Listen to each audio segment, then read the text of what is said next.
And welcome back to my channel. Anya and I were talking earlier in the week, and she just said, why don't you do a video just about you and what you do and where you started? And it's really interesting, isn't it? It's like this, my journey's in my book, How to Live with Dragons. And it's something I've spoken about on many podcasts and interviews and things over the years. But it probably is worth actually sharing on here. So I haven't always been Dragon Lady. I had a job and a life and stuff before being Dragon Lady. But my spiritual journey started really properly when I was in my early 30s.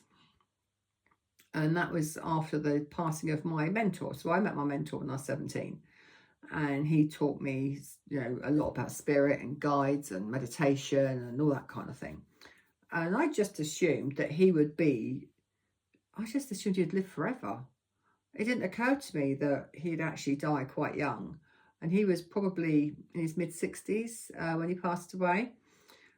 And that was it's a game changer. Like many people, when there's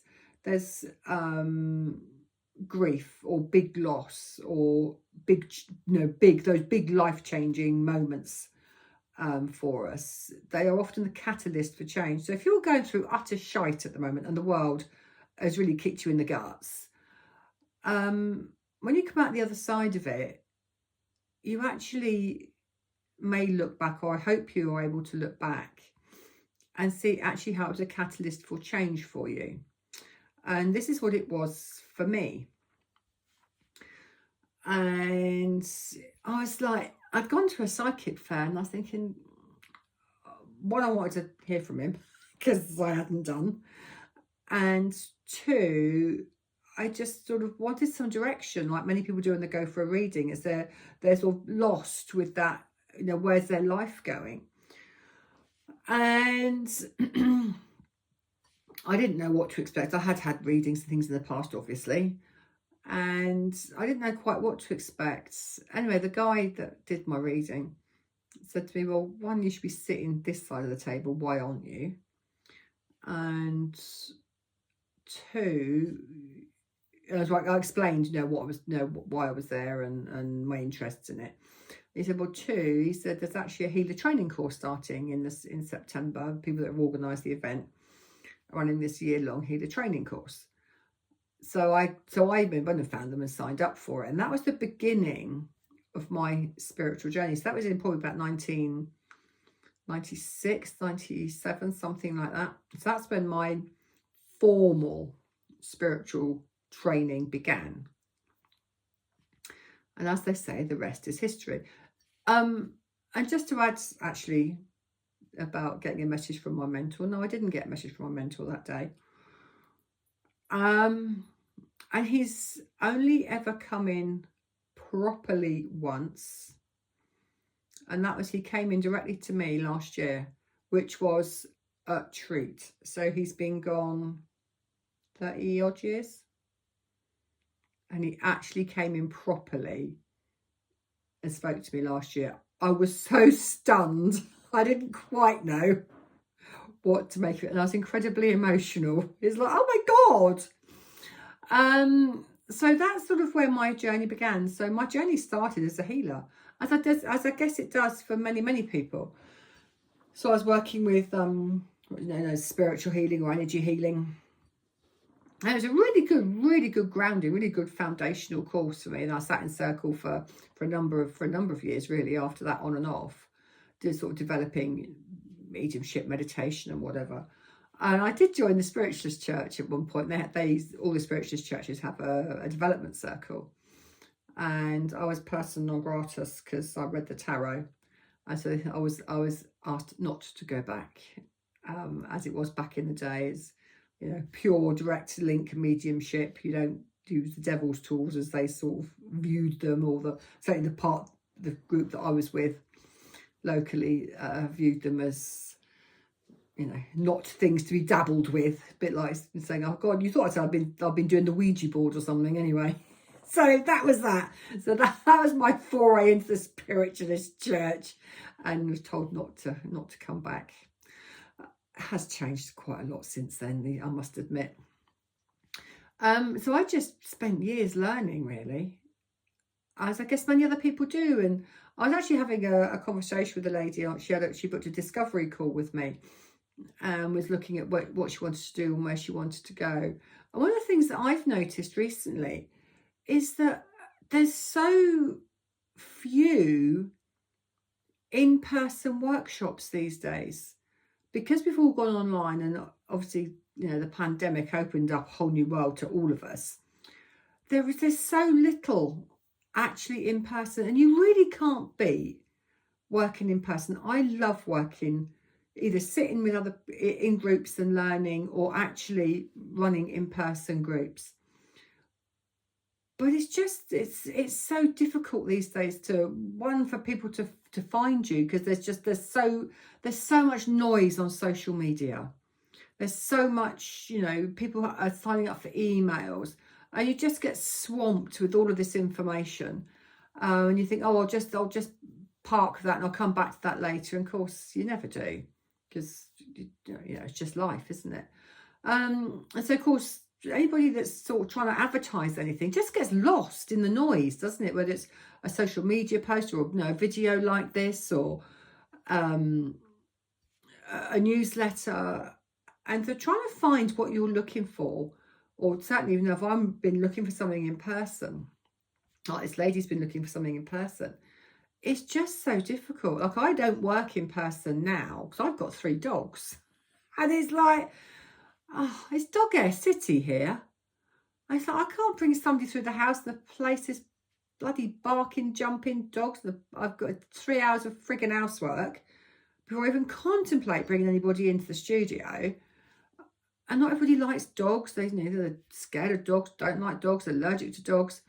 It's like, oh, for God's sake. So, of course, then you go into, I've got to hire somewhere. Well, then there's all your insurances, and oh my God, and so it goes on. When I was running Andover Alternatives, really fabulous community centre in Andover. But the cost of the hall was, I don't know, 40 quid a night, because you've got your time to set up, your time to close down afterwards. So you'd have to hire it for 3 hours, even though you only had a 2-hour event. It's about, something like 40 quid or something for the 3 hours. So you have to have enough bums on seats to pay for the hall of the hall hire, but then also pay for your speaker. And again, it's just this thing of, how do you get your message out there? And how do people find you? And then if you're going to hire somewhere, how much do you charge? And it's a pain in the arse being a small business. I've decided, it has massive benefits. And I'm really blessed that I'm incredibly lucky that I get to do what I love, when I appreciate there's so many people in the world are doing a 9-to-5 drudge because it's got to pay the bills. And I'm incredibly lucky that I managed to get out of that rat race. I got out of that rat race a number of times over the years. And I spent a lot of my life being self-employed, actually. I was actually self-employed. My first lot of self-employment was when I was 21. I was freelancing. I used to do freelance. Used to earn my crust working with horses and dogs. That's where I cut my teeth. And so I sort of freelance, working in kennels and stables and yards and things like that. I used to do house sitting and dog walking and all that kind of thing. I was 21. Yeah, so that's where I was first self-employed. And I've been self-employed on and off for a good chunk of my working career. I think the only time I probably wasn't was when I was bringing my son up, because I was either a mum or I was working part-time. And as he got older, got into day jobs, and quite often temped, actually, because it would just suit me to work around the school holidays and things like that. I've done all kinds of things over the year. I've worked at the NHS, I've worked for the MOD, I've worked in the building trade, which is what gave me the knowledge to be able to build the house that we now have. So between me and my husband, because he's a tradesman, so me learning from land acquisition through to client handover on large multi-million-pound one-off projects, not multiple housing, but one house, working for really wealthy clients. I learned everything from badgers and bats and newts and some site of scientific interest and all that kind of things. Yeah, specialist site of scientific interest and protected species. Oh my God, planning, building control, you name it, I learned it. So I've done a whole range of jobs along with, but obviously still also following through on my spiritual path. And it was actually coming here, and when we saw this house, the place had been empty for about 9-10 months, and the garden was like knee-high grass. You could see it had been a beautiful garden at one point. And it was about this time of year, actually, so maybe May time, and it was like, oh my God, we found the house we're looking for. It's ramshackle, 2 bedrooms, 2 up, 2 down farm cottage. And the dragons walk. They've been quiet for ages. They've been quiet for probably 2 or 3 years, maybe a bit longer. And they came in en masse and went, ha, this is where you're going to live. This is where you need to be. This is your space. This is your house. And this is where we'll pick up where we left off. And this is where you'll actually birth us into the world. And that was in 2013. And what we're now 2024. So that was 11 years ago. And lo and behold, as always with the dragons, they're always right, aren't they? They know. And yeah, so once the house was up to a level, we had a roof and we were watertight and we got rid of the woodworm, and we had floors that didn't sort of collapse and ceilings that didn't fall down and electrics that worked and all that kind of thing, and extended. I set to work with working with the dragons to bring them to life with my deck, which, oh, there you go. If you haven't seen my deck, oh God, I'm sure you're sick of seeing my deck. So if you haven't seen it, that's my deck. And, I brought them into life. And they came about, the dragons came about, actually, through my Reiki 1. Although they'd been on my radar, but I'd been very dismissive of them. And really, dragons, that's like bloody unicorns. That's a step too far. Not they're in dragons, whatever next. Load of rubbish. God's sake. It's like, oh, that's all bloody ego and nonsense, isn't it? It was my very dismissive view of dragons and unicorns, come to that. I soon learned very differently and did get put in my place by the dragons. And so they came in. I did my Reiki 1. I've done my Reiki 1, 2 and 3, but it was during my Reiki 1 that the dragons came in en masse, 48 all at once. That was a bit much. That was a bit too much, I've got to say. 48 dragons with a download of my life's work was a bit huge. And it's bad enough going through your 21-day healing process when you do Reiki 1 without adding in the mix of 48 dragons to contend with that as well. So that was a bit of a wake-up call, really. So that's sort of where my dragon journey began, really. And this is now well documented, and I'm probably heard it all before. So I then went and I always knew, even from when they gave me my job to do, which was to take them into the world, because my work isn't just dragons. It has been dragons since about 2004, so for the last 20 years? Yeah, 20 years. It has just been dragons. But my job sort of with them is not done, because there'll always be dragons, will be a part of my life.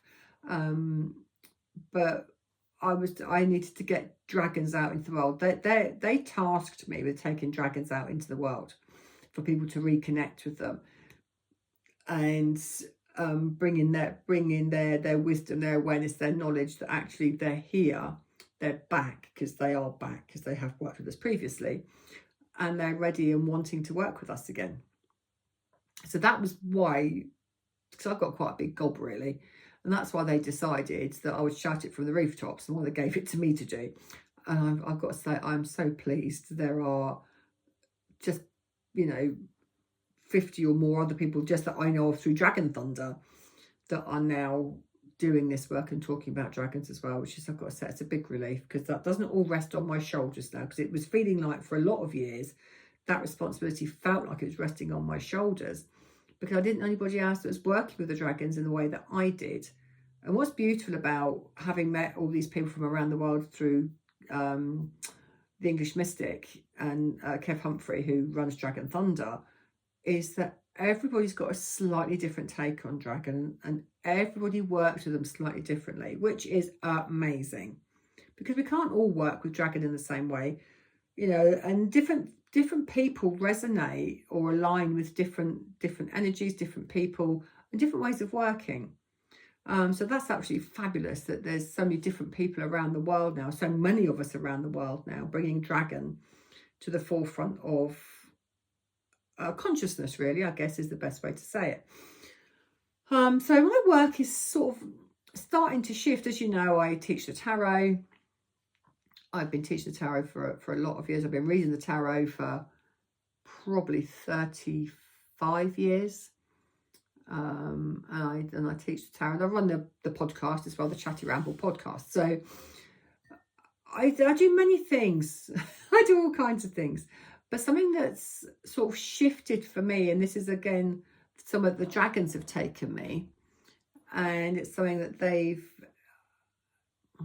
for me, the dragons have been probably my biggest teachers, if you know how to work with them. And there's many ways of working with the dragons, and there's not one way's wrong and one way's right, because we're all different. But certainly for me, the dragons have been... They've been incredible teachers, and they've taught me about being reflective. They've taught me about going inwards. And this it's not all direct channelings and talking to them. What I've come to understand is they've actually guided my path. They've sometimes taken me on a bit of a merry dance, and I'm going, and what the bloody hell are we doing here? Well, that was a complete waste of effort, time, money, energy, whatever. Only to learn, I was learning the lesson of discernment about, does it really resonate? Is it firing me up? Does it light me up? Does it make my heart sing, my soul dance? Or is it, I'm doing it because I should do it, because it's what's expected of me, or it's what my peers are doing, or whatever reasons I often did something. I then learned the lesson of discernment through the mistakes I made. So something that I've learned from the dragons is that just because it all goes a bit belly up and pear-shaped, and you know, like me, maybe you too, get really frigging grumpy, well, that was a fucking waste of effort. What was the point of that? Actually, you're learning a really good lesson in discernment on what doesn't work for you, because we don't always know what works for us, or what's good for us, or what's right for us. If we don't know what we don't like, doesn't resonate and doesn't work for us. So I learned a great deal through those mistakes. Sometimes they're a little bit costly. And it's about working with the right teacher, isn't it? It's finding a teacher that you resonate with, or the topic may be perfect. It's actually sometimes it's the deliverance of the lecturer teacher isn't right for you, or the energy of that person isn't right for you. And that's how it's got to be. That's horses for courses, which is fantastic that there's, you know, there are so many really, really good teachers out there in the world. There's some rough ones as well. Like it's like school, isn't it? There's, you know, there's teachers that were really good at their job and really good at their subject. And others you're thinking, why the hell do they even choose to be a bloody teacher? They obviously don't like children. They shouldn't be teaching. And it's the same with us, isn't it? It's exactly the same. See, I've gone off on the chatty ramble, haven't I? I've gone off, completely digressed now. Yeah, so the dragons taught me about discernment as well as anything else. But also, they showed me how to be reflective. They took me to some incredible teachers along the way. And they taught me directly. So that's sort of where life is, and sort of a bit about me and my work, and just that kind of rambly waffle, really. And you know, do leave your comments below, ask your questions, all that kind of thing. and I'm sure I'll do some more of these. I will see you in the next one.